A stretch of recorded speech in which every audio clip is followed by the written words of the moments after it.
নেপাল এবং যা অবস্থা হয়েছিল, অথবা বাংলাদেশ 5ই অগস্ট 2024-এর আগে যে গণ অভ্যুত্থান হয়েছিল, আমরা সেটার সঙ্গে লে লাদাখের যদি তুলনা করি, আমাদের মনে হয় কোথাও না কোথাও একটা ভুল হবে। কারণ লে লাদাখে কেন এই ঘটনাটা ঘটলো, কেন প্রথমে জানতে হবে এই ঘটনাটা ঘটলো, এবং এই হাজার হাজার আমার লে লাদাখের ভাই যারা রাস্তায় নেবে, এই ঘটনাটা গতকাল আমরা দেখলাম বিভিন্ন জায়গায়, মিডিয়া, গণমাধ্যমে দেখলাম, নিশ্চিতভাবে দুঃখজনক এবং দুর্ভাগ্যজনক। এক, প্রথম প্রশ্ন হচ্ছে কেন হলো। তো প্রথম কেন হলো আমাদের জানতে হবে, কারণ লে লাদাখ আমরা জানি একটা খুব সেন্সিটিভ বর্ডার স্টেট, এবং স্বপন এই লাদাখের সঙ্গে যে লাইন অফ কন্ট্রোল উপর ওই সাইডে চীন আছে, প্রায় 1557 kilometre, 1557 kilometre line of actual control Leh Ladakh, তার সঙ্গে চীন। So it is a প্রথম জানতে হবে, not only a border state but a very very highly sensitive area, one।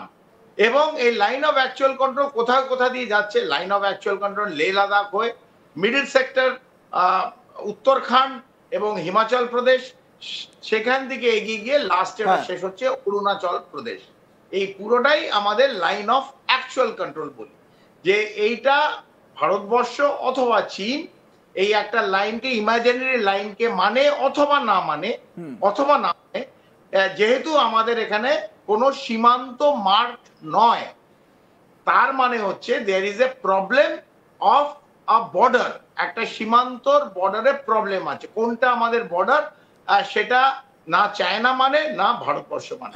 এক নাম্বার টু হচ্ছে Leh Ladakh is a fragile area. Fragile মানে এটা প্রাকৃতিক যা গঠন লে লাদাখে, সেখানে যদি একটু 19-20 হয়, এবং সেইটাকে যদি আমরা ঠিক করে লে লাদাখকে রাখতে না পারি, বিশেষ করে এই হিমালয়ের যে পর্বত, হিমালয়ের যে রেঞ্জ, এই রেঞ্জটাকে যদি আমরা ডিস্টার্ব করি, তাহলে শুধু লে লাদাখে প্রবলেম হবে না, পুরো ভারতবর্ষ প্রবলেম হবে।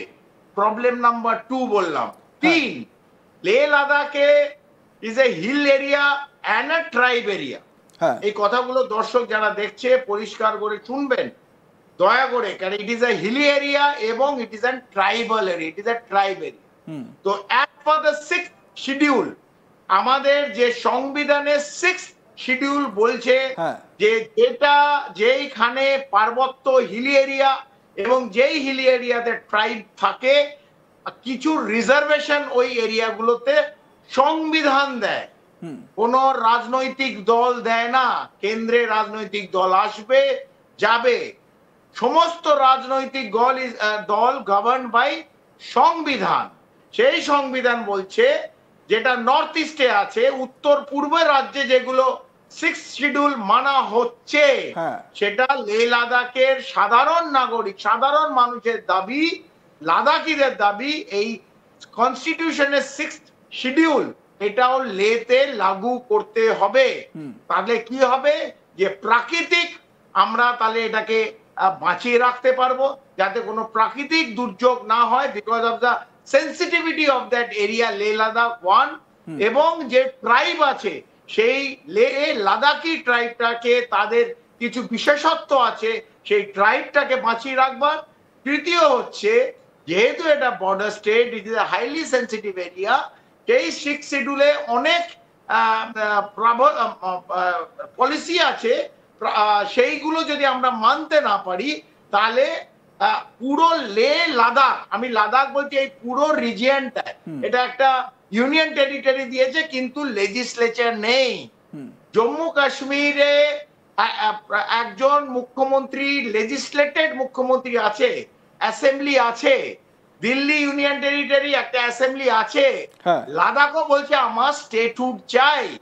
যেমন জম্মু কাশ্মীরকে স্টেটহুড দিয়েছো, লে লাদাখকে স্টেটহুড দিতে হবে, এবং লে লাদাখেও 2টো সিট পার্লামেন্টে। কর্নেল চৌধুরী, এখানে একটা প্রশ্ন আপনার কাছে রাখবো। আপনি দীর্ঘদিন, আপনার সার্ভিস জীবনে দীর্ঘদিন লেহ লাদাখে কর্মরত ছিলেন, সেখানে কাজ করেছেন এবং সেখানকার ভৌগোলিক যে অবস্থান, সেই ভৌগোলিক অবস্থান থেকে শুরু করে সমস্ত রাজনৈতিক দিক সব কিছুই আপনি খুব ভালোভাবে চেনেন বা বোঝেন। আমার প্রশ্ন হচ্ছে যে সেই সময়ের, মানে এই মুহূর্তে যে স্টেটহুডের দাবি, যেটা আপনি বলছেন যে যোগ্য, এবং স্টেটহুডের দাবিতে ওয়াংচুক অনেকদিন ধরে তিনি অনশন করছেন, সমস্যাটা ঠিক কোথায়? মানে আপনার কি মনে হয় স্টেটহুড দেওয়াতে সমস্যাটা ঠিক কোথায়? স্বপন, ফার্স্ট অফ অল লেতে আমি একটা লম্বা টেনিউর, আপনি যেটা বললেন, আমাদের 1999 কার্গিল অপারেশনের পরে আমাদের ডিভিশন মুভ করেছিল 8 মাউন্টেন ডিপ, যেটা লড়াই করে। আমরা মুভ করেছিলাম লাদাখে, একটা নিম্মু বলে জায়গা আছে, উইচ ইজ জান্সকার। যদি জান্সকার এই নদীর সঙ্গে তার পাশে একটা সুন্দর একটা জায়গা, সেটার নাম নিম্মু। লাদাখ থেকে অ্যাবাউট 45-50 কিলোমিটার। আমরা প্রায় আমাদের মানে কিছু জিনিস পেতে গেলে লে লাদাখে যেতে হতো, এবং আমরা এই পুরো এরিয়াটাই আমাদের 8 ডিপ পুরো সেক্টরে ছিল। সেটা বুথখারবু বলুন, লে লাদাখ বলুন, কার্গিল বলুন, আপনি আটটু ওপরে চুশুল চলে যান, সেই জায়গায় 3 ডিপ এসে গেল। এই কমপ্লিট এরিয়া আমাদের মুভ করতে হতো। তো আমি লে লাদাখের সঙ্গে খুব অবগত, এক, এবং ওইখানকার আমাদের যে লাদাখ স্কাউট আছে, বীর সৈনিক যারা কার্গিলের সামনের থেকে লড়াই করেছে, লাদাখ স্কাউটস ভারতীয় সামরিক বাহিনীর একটি রেজিমেন্ট, বীর সৈনিকদের সেই লাদাখ রেজিমেন্টের মধ্যে ভর্তি আছে। তাদের সঙ্গেও আমাদের খুব ক্লোজ রিলেশনশিপ ছিল। এইখান থেকে আমি যেতে চাই যে আমি সোনাম ওয়াংচুক, যার নাম আমি রাঞ্চো বললেন, অথবা ওর নাম আর 3 ইডিয়টস এর মধ্যে আর একটা কিছু নাম ছিল, ফেংটু একটা কি নাম ছিল, আর একটা ছিল। সেই ওয়াংচুর সঙ্গে, সোনাম ওয়াংচুকের সঙ্গে আমার পার্সোনালি আমি জানি, এবং তার লে লাদাখে কিভাবে তার ইনস্টিটিউট আমি সেখানে গিয়ে দেখেছি, এই হিমালয়ান ইনস্টিটিউট সেখানে কিভাবে কাজ করছে, লে লাদাখে সাধারণ ছেলেদের নিয়ে এসে কিভাবে তৈরি করা হচ্ছে, এবং ওনাদের একটাই উদ্দেশ্য যে লে লাদাখ একটা স্টেটহুড দেয়া হোক, এবং কনস্টিটিউশনের, সংবিধানের 6th শিডিউল তাকে কমপ্লিট এখানে ইমপ্লিমেন্ট করা হোক। পুরোটা ইমপ্লিমেন্টেড হয়নি, এবং এইভাবে যে অ্যাব্রোগেশন অফ 370 পর যে বাইরের লোককে আসতে দেয়া হলো এবং ব্যবসা করতে দেওয়ার জন্য, ওদের ভয়, ওদের কথা শুনতে হবে, কারণ এতদিন এত বছর এটা ওদের জমি। ওদের ভয়ে বাইরের থেকে যদি ব্যবসার কারণে এই হিমালয়ের ওপর কাটাকাটি শুরু করে, হিমালয়ের ওপর মাইনিং শুরু করে, তাহলে একটা বড় বিপর্যয় হতে পারে। এটা শুধু লেহ লাদাখ অথবা জম্মু কাশ্মীরের বিপর্যয় না, ভারতবর্ষের বিপর্যয় হবে।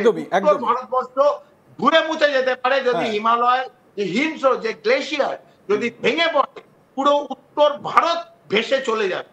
তো ওদের কথাটাও শুনতে হবে, কেন্দ্রকে শুনতে হবে। বেশ, কর্নেল চৌধুরী, একটু আপনাকে এখানে বিরত করছি। আমরা এর পরের যে আলোচনায় আসবো সেটা আরো ইন্টারেস্টিং হতে চলেছে।